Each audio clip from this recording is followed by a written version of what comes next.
നമസ്കാരം. മലയാളി വാർത്തയിലേക്ക് സ്വാഗതം. തദ്ദേശ തിരഞ്ഞെടുപ്പിൽ തിരുവനന്തപുരം കോർപ്പറേഷൻ അധികാരം പിടിച്ചെടുത്ത് ബി.ജെ.പിയുടെ ആദ്യ മേയറായി സ്ഥാനമേറ്റ വി രാജേഷിനെ തേടി ന്യൂ ഇയർ ദിനത്തിൽ പുതുവത്സര ദിനത്തിൽ പ്രധാനമന്ത്രിയുടെ അനുമോദന കത്ത്. മേയറെയും ഡെപ്യൂട്ടി മേയർ ആശാനാഥിനെയും പ്രധാനമന്ത്രി നരേന്ദ്രമോദി പ്രശംസകൾ അറിയിച്ചിരിക്കുകയാണ്. സുവർണ ലിപികളിൽ എഴുതിയ ചരിത്ര നേട്ടമാണ് തിരുവനന്തപുരത്തുണ്ടായതെന്ന് അനുമോദന കത്തിൽ പ്രധാനമന്ത്രിയുടെ വാക്കുകൾ. വികസിത തിരുവനന്തപുരം എന്ന NDA ആശയം ജനങ്ങൾ സ്വീകരിച്ചതിന്റെ തെളിവാണ് തിരുവനന്തപുരത്തെ വിജയമെന്നും പ്രധാനമന്ത്രി കത്തിൽ വ്യക്തമാക്കിയിരിക്കുന്നു. തലസ്ഥാനത്തെ പാർട്ടിയുടെ വിജയം കേരളത്തിലെ ജനങ്ങൾ മാറി ചിന്തിക്കാൻ തുടങ്ങിയിരിക്കുന്നു എന്നതിന്റെ തെളിവാണെന്നും പ്രധാനമന്ത്രിയുടെ വാക്കുകൾ. ദില്ലിയിൽ സുഹൃത്തുക്കളും കേരളത്തിൽ ശത്രുക്കളുമായിട്ടുള്ള LDF-ന്റെയും UDF-ന്റെയും മത്സരം ഉടൻ അവസാനിക്കുമെന്നും അനുമോദന കത്തിൽ പ്രധാനമന്ത്രിയുടെ മുന്നറിയിപ്പ്. സംസ്ഥാന രാഷ്ട്രീയത്തിൽ ആധിപത്യം പുലർത്തുന്ന LDF-ഉം UDF-ഉം കേരളത്തിന്റെ ധാർമ്മികതയ്ക്ക് വിരുദ്ധമായ അഴിമതിയുടെയും ക്രൂരതയുടെയും സംസ്കാരമാണ് വളർത്തിയതെന്നും പ്രധാനമന്ത്രിയുടെ വിമർശനം. കേരളത്തിലെ ജനങ്ങൾ മാറി ചിന്തിക്കാൻ തുടങ്ങിയെന്നും പ്രധാനമന്ത്രി അനുമോദന കത്തിൽ വ്യക്തമാക്കി. ശ്രീനാരായണ ഗുരുവിന്റെയും അയ്യങ്കാളിയുടെയും മന്നത്ത് പത്മനാഭന്റെയും ആശയങ്ങൾ ചൂണ്ടിക്കാട്ടിയാണ് പ്രധാനമന്ത്രി കത്ത് അവസാനിപ്പിച്ചത്. എന്തായാലും പ്രധാനമന്ത്രി നരേന്ദ്രമോദിയുടെ പുതുവത്സര സമ്മാനമാണ് അനുമോദന സന്ദേശമെന്ന് മേയർ വി രാജേഷ് പറഞ്ഞു. മോദിജിയുടെ ഈ സഹായ വാഗ്ദാനം കിട്ടിയതിലൂടെ കേരളത്തിന്റെ വികസന മുന്നേറ്റത്തിന് വലിയ പ്രതീക്ഷയാണ് കൈവന്നിട്ടുള്ളതെന്നും മേയറുടെ പ്രതികരണം. കഴിഞ്ഞ നീണ്ട നാളുകളായുള്ള കേരളത്തിലെ BJP പ്രവർത്തകരുടെ കഠിനാധ്വാനത്തിന് നമ്മുടെ പ്രധാനമന്ത്രി തിരിച്ചു നൽകുന്ന സ്നേഹവും കരുതലും ഈ സംസ്ഥാനത്തിനുള്ള അംഗീകാരം കൂടിയാണ്. എക്കാലത്തും കേരളം പ്രധാനമന്ത്രിയോടും കേന്ദ്ര സർക്കാരിനോടും കേന്ദ്ര BJPയോടുമുള്ള നന്ദിയും കടപ്പാടും സ്നേഹവും ഹൃദയത്തിൽ സൂക്ഷിക്കുമെന്നും മോദിജിക്ക് തിരുവനന്തപുരത്തിന്റെ നന്ദിയെന്നും വി രാജേഷും ഫേസ്ബുക്കിൽ കുറിച്ചു. എന്തായാലും പ്രധാനമന്ത്രിയുടെ അനുമോദന കത്ത് അത് വലിയൊരു പുതുവത്സര സമ്മാനമായി പുതിയ മേയർക്ക് മാറിയിരിക്കുകയാണ്. അതേസമയം മേയറും ഡെപ്യൂട്ടി മേയറും ഒക്കെ എന്തൊക്കെ വികസനങ്ങളാണ് അല്ലെങ്കിൽ എന്തൊക്കെ ലക്ഷ്യങ്ങളാണ് തിരുവനന്തപുരത്ത് നടപ്പിലാക്കാൻ പോകുന്നത് എന്നടക്കമുള്ള കാര്യങ്ങൾ മാധ്യമങ്ങളോട് ഒരിക്കൽ വ്യക്തമാക്കിയിരുന്നു. മാലിന്യ പ്രശ്നം, തെരുവുനായ പ്രശ്നം ഇതൊക്കെ പരിഹരിക്കുമെന്ന കാര്യമൊക്കെ മാധ്യമങ്ങളോട് നേരത്തെ പ്രതികരിച്ചിരുന്നു. അന്ന് അവർ പറഞ്ഞ ആ വാക്കുകളിലേക്ക് നമ്മൾ ഒരിക്കൽ കൂടി പോവുകയാണ്. അവരുടെ പ്രതികരണം ഒരിക്കൽ കൂടി.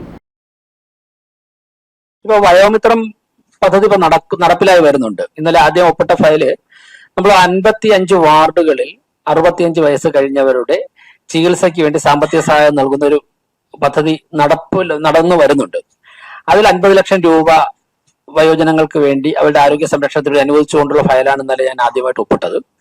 ഇനി താങ്കൾ പറഞ്ഞതുപോലെ വയോജന കേന്ദ്രങ്ങൾ, അതോടൊപ്പം തന്നെ വൈകുന്നേരം അവർക്ക് സമയം ചെലവഴിക്കാനുള്ള ചില കേന്ദ്രങ്ങൾ, ഇങ്ങനെയുള്ള ആവശ്യം തെരഞ്ഞെടുപ്പ് സമയത്ത് ഞങ്ങളുടെയൊക്കെ വാർഡുകളിൽ നിന്ന് ഉയർന്നു വന്നിട്ടുണ്ട്. ഏതു തരത്തിലാണ് അത്തരത്തിലുള്ള പദ്ധതികൾ ആവിഷ്കരിക്കാൻ സാധിക്കുക, അത് ആരോഗ്യകരമായ ഒരു നിർദ്ദേശമാണ്. അതിന് ഫണ്ട് എങ്ങനെ നമുക്ക് കണ്ടെത്താം, ഇക്കാര്യങ്ങൾ ഗൗരവമായിട്ട് ആലോചിക്കേണ്ടതായിട്ടുണ്ട്. അതായത് ഞാൻ പല കാര്യങ്ങളും കൂടെ കണക്ട് ചെയ്തിട്ട് ഒരു ഉത്തരം തരാം. പലരും കാര്യങ്ങൾ ചോദിക്കാൻ സാധ്യതയുണ്ട്. ഞങ്ങൾ തെരഞ്ഞെടുപ്പ് പ്രചരണ സമയത്ത് തന്നെ പറഞ്ഞിരുന്നല്ലോ, ഒരു വ്യക്തിയുടെ ദൈനംദിന ജീവിതത്തിൽ ഏറ്റവും കൂടുതൽ ഇടപെടാൻ സാധിക്കുന്ന ഒരു പ്രസ്ഥാനമാണ് തദ്ദേശ സ്വയംഭരണ സ്ഥാപനം.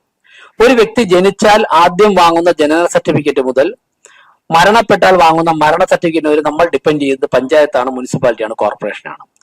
ഇതിനിടയ്ക്ക് നിരവധി തവണ നമ്മൾ ഈ സ്ഥാപനങ്ങളുടെ കടന്നു പോകണം. നമുക്ക് വീട്ടിൽ നികുതി അടയ്ക്കണമെങ്കിൽ അവിടെ സമീപിക്കണം, വീട് വയ്ക്കാൻ വേണ്ടി പ്ലാൻ വേണമെങ്കിൽ വരയ്ക്കണമെങ്കിൽ സമീപിക്കണം.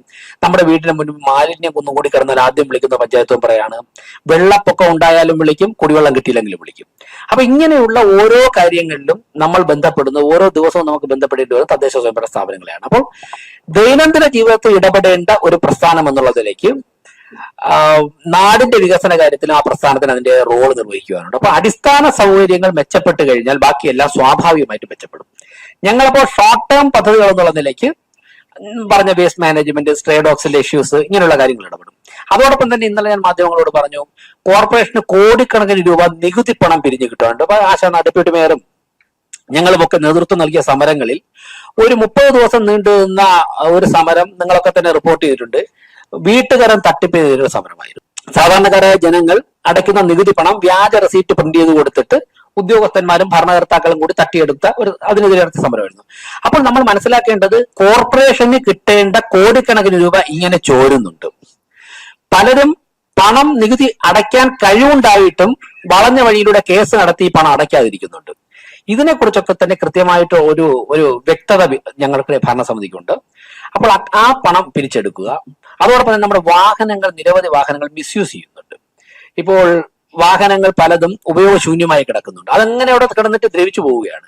അപ്പോൾ അതെങ്ങനെ നമുക്ക് കോർപ്പറേഷന്റെ പണം നഷ്ടപ്പെടാതെ സംരക്ഷിക്കാം എന്ന് കോടതിയുടെയോ അല്ലെങ്കിൽ എക്സ്പെർട്ട് ഒപ്പീനിയനൊക്കെ തേടിക്കൊണ്ട് എന്ത് ചെയ്യാം. ഇങ്ങനെയുള്ള അടിയന്തരമായി ഇടപെടേണ്ട കാര്യങ്ങളുണ്ട്.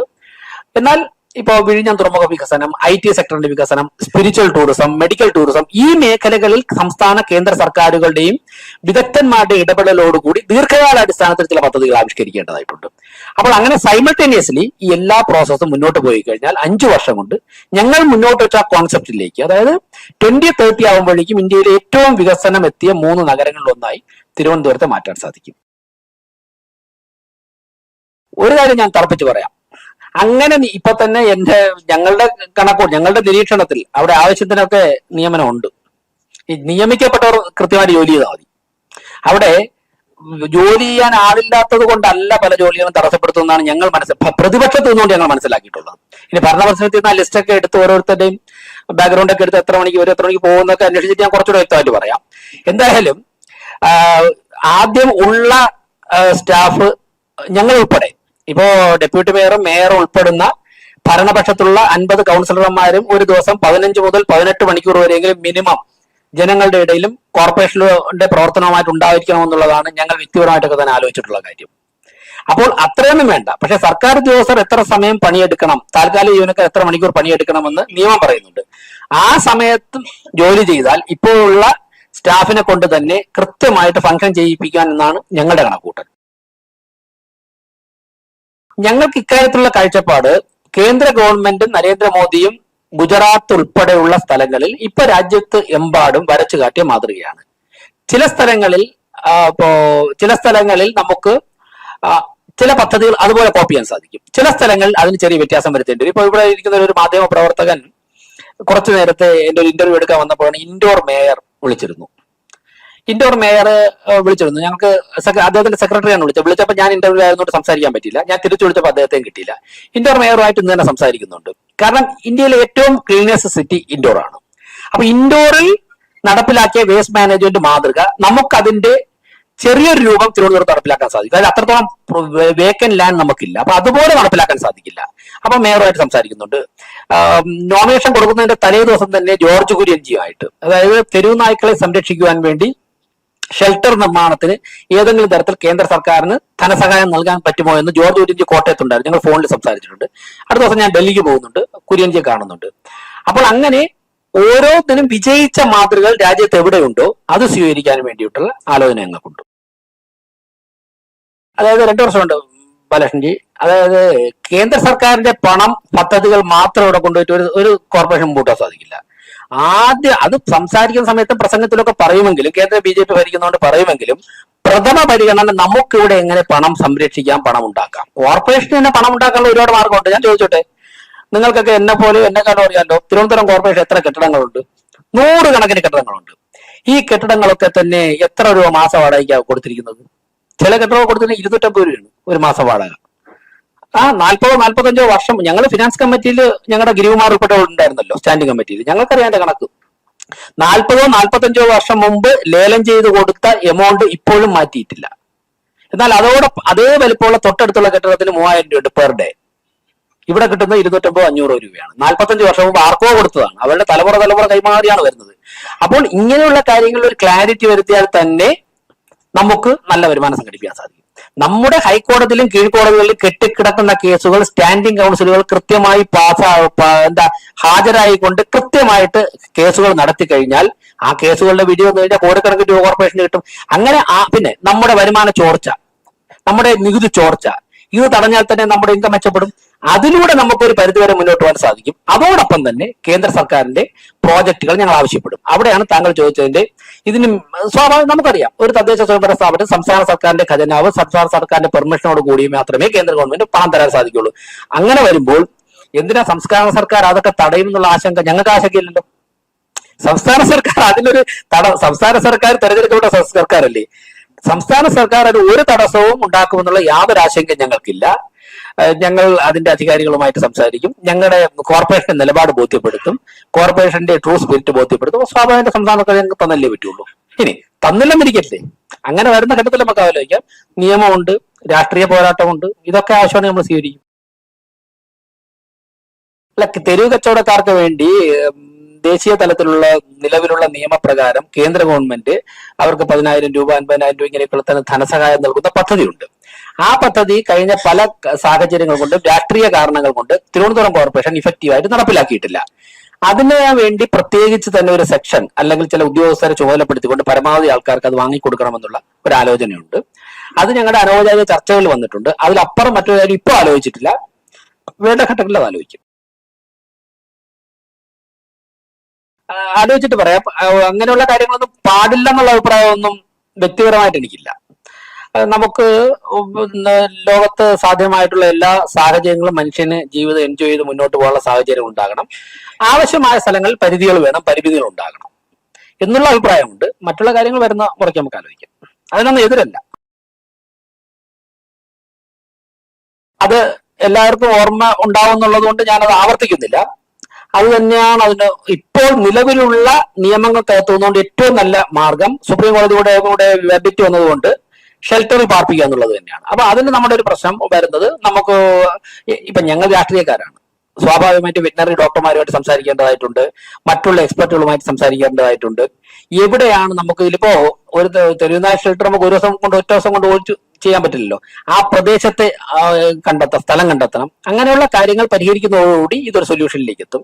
നിലവിലുള്ള സാഹചര്യത്തിൽ അത് തന്നെയാണ് ഏറ്റവും. ഇപ്പൊ ഒരു 8,000-9,000 തെരുവുനായ്ക്കൾ തിരുവനന്തപുരത്ത് ആകെ ഉണ്ടാവുമെന്നാണ് ഏറെക്കുറവുള്ള കണക്ക്, കൂടാൻ കുറയാം. ഒരു ഷെൽട്ടർ ഒരു നായ്ക്ക് എത്ര സ്ക്വയർ ഫീറ്റ് വേണം, എത്ര ഭക്ഷണം, എത്ര ക്വാണ്ടിറ്റി ഭക്ഷണം വേണം പെർ ഡേ, അത് എവിടെ കുക്ക് ചെയ്യും, ഇങ്ങനെയുള്ള കാര്യങ്ങൾ സോർട്ട് ഔട്ട് ചെയ്തതിനു ശേഷം ഞങ്ങൾ പറഞ്ഞ സമയത്തിനുള്ളിൽ ഈ വിഷയം പരിഹരിക്കും. അതായത് എനിക്ക് തോന്നുന്നു ഈ ചോദ്യം വളരെ റെലവെന്റ് ആയിട്ടുള്ള, എനിക്ക് ഉത്തരം പറയാൻ കിട്ടിയ ഒരു അവസരമായിട്ട് തന്നെ എടുക്കുന്നത്. കാരണം നിങ്ങൾ മാധ്യമപ്രവർത്തകർക്ക് ഇപ്പോ ഞങ്ങളൊരു ഭരണസമിതിക്ക് ചെയ്യുന്നതിനേക്കാൾ കൂടുതൽ മാധ്യമപ്രവർത്തകർക്ക് ഈ കാര്യത്തിൽ സമൂഹത്തിന് കോൺട്രിബ്യൂട്ട് ചെയ്യാൻ സാധിക്കും. എനിക്ക് പറയാൻ കാരണം, നിങ്ങളോടൊപ്പം ഉള്ള ഡൽഹിയിൽ ജോലി ചെയ്തിട്ടുള്ള ഒരു മാധ്യമപ്രവർത്തകനുമായിട്ട് ഞാൻ കഴിഞ്ഞ ദിവസം സംസാരിച്ചു. ഇപ്പൊ അദ്ദേഹം കേരളത്തിലാണ്. സംസാരിച്ചപ്പോ ഞാൻ ചോദിച്ചു എന്താ തിരുവനന്തപുരത്ത് എത്തിയിട്ടുള്ളത് ചോദിച്ചു. അപ്പൊ അദ്ദേഹത്തിന്റെ ഭാര്യ മാധ്യമപ്രവർത്തകയാണ്, ഇപ്പൊ കേരളത്തിലാണ്. അദ്ദേഹം പറഞ്ഞു അദ്ദേഹത്തിന്റെ കുഞ്ഞ് ആ സമയത്ത് അവിടെ ഉണ്ടായിരുന്നു, ഒരു 4 വയസ്സൊക്കെ ആയിട്ടുള്ളൂ. കുട്ടികൾക്ക് ഡൽഹിയിൽ താമസിക്കാൻ നിർവാഹമില്ല. കാരണം 5 വയസ്സിന് മുമ്പുള്ള കുഞ്ഞുങ്ങളൊക്കെ ആണെങ്കിൽ ശ്വാസകോശ പ്രശ്നങ്ങൾ ഉണ്ടാകുന്നു പൊല്യൂഷൻ കാരണം. അതുകൊണ്ടാണ് ഞങ്ങളെ കുട്ടിയുടെ ആരോഗ്യത്തിന് വേണ്ടി അച്ഛനും അമ്മയും ഡൽഹിയിൽ നിന്ന് ട്രിവാൻഡ്രത്തേക്ക് സെറ്റിൽ ചെയ്യുകയാണ്. ഇത് നേരിട്ടൊരു 8-10 ദിവസത്തിനകത്ത് എനിക്കുണ്ടായ അനുഭവമാണ്. ഡൽഹി നമുക്ക് ചിന്തിക്കാൻ ഇല്ലാത്ത തരത്തിലേക്ക് പൊല്യൂട്ടഡ് ആണ്. സെയിം നമ്മൾ വളരെ ശ്രദ്ധിച്ചില്ലെങ്കിൽ തിരുവനന്തപുരത്ത് യാതൊരു സംശയവും വേണ്ട, ഡൽഹിയേക്കാൾ വേഗത്തിൽ ഇത് വ്യാപിക്കും എന്നുള്ള കാര്യത്തിൽ യാതൊരു സംശയവും വേണ്ട. ഇത് പരിഹരിക്കുവാൻ വേണ്ടിയാണ് 2070 ആകുമ്പോഴേക്കും ടോട്ടലി കാർബൺ ന്യൂട്രാലിറ്റിയിലേക്ക് എത്തണമെന്നുള്ള ലക്ഷ്യം വെച്ചുകൊണ്ടാണ് നരേന്ദ്രമോദി ഗവൺമെന്റ് തിരുവനന്തപുരത്ത് പരമാവധി ഇലക്ട്രിക് ബസ്സുകൾ അനുവദിച്ചത്. പക്ഷേ ദൗർഭാഗ്യകരമെന്ന് പറയട്ടെ, തിരുവനന്തപുരത്ത് അനുവദിച്ച ഇലക്ട്രിക് ബസ്സുകളിൽ പലതും അദ്ദേഹം പറഞ്ഞതുപോലെ ഇടുക്കിയിലും കട്ടപ്പനയിലാണ് ഓടുന്നത്. ഒടുവിൽ ഞങ്ങൾ ആശാനാഥൻ, ഞങ്ങളൊക്കെ ഉൾപ്പെടെയുള്ള കൗൺസിലർമാർ ഇടുക്കിയിലും കട്ടപ്പനയിലും നെയ്യാറ്റിൻകരയിൽ പോയി ബസ് തടയുമെന്ന് വാർത്ത കൊടുത്തപ്പോഴാണ് ചില ബസ്സുകൾ പിൻവലിച്ചത്. ഇപ്പോഴും ഞാൻ മനസ്സിലാക്കുന്നത് ആറ്റിങ്ങൽ, വെഞ്ഞാറമൂടൊക്കെ ഈ ഇലക്ട്രിക് ബസ്സുകൾ ഓടുന്നുണ്ട്. അപ്പോൾ 2 കാര്യങ്ങളാണ് പരിശോധിക്കേണ്ടത്. ഒന്ന്, അന്വേഷിച്ചപ്പോൾ അറിയുന്നത് ഈ ഇലക്ട്രിക് ബസ്സുകൾ സിറ്റിയിൽ മാത്രം ഓടിക്കഴിഞ്ഞാൽ അത് അവർക്ക് സിറ്റിയിൽ പരമാവധി ബസ്സുകൾ ഓടിച്ചു. ഇനി സിറ്റിയിലേക്ക് വരേണ്ട ആൾക്കാരെ ആറ്റിങ്ങൽ, നെയ്യാറ്റിൻകര, നെടുമങ്ങാടത്തൊക്കെ കൊണ്ടുവരാൻ വേണ്ടിയാണ് അങ്ങോട്ട് വിട്ടിരിക്കുന്നതെന്നാണ് അനൌദ്യോഗികമായ ഉദ്യോഗസ്ഥൻ എന്നോട് പറഞ്ഞത്. പരിശോധിക്കണം. ഇപ്പൊ സിറ്റിയിലേക്ക് ആൾക്കാർക്ക് വരാൻ വേണ്ടി കൂടുതൽ സൗകര്യം ഉണ്ടാക്കാൻ വേണ്ടിയാണ് ചെയ്യുന്നതെങ്കിൽ നമുക്കത് എങ്ങനെയാണ് ചർച്ച ചെയ്യേണ്ടതാണ്. എനിവേ, തിരുവനന്തപുരം സിറ്റിക്കുള്ളിൽ പരമാവധി മലിനീകരണം കുറയ്ക്കുവാൻ ആവശ്യമുള്ള നിയമ നടപടി സ്വീകരിക്കും. ആ ബസ്സുകളുടെ സാഹചര്യം പരിശോധിക്കും. എന്താണ് സാഹചര്യം പരിശോധിച്ചിട്ട് ആവശ്യമാണെന്നുണ്ടെങ്കിൽ എല്ലാം തന്നെ തിരിച്ചു വിളിക്കുന്ന തീരുമാനമെടുക്കും.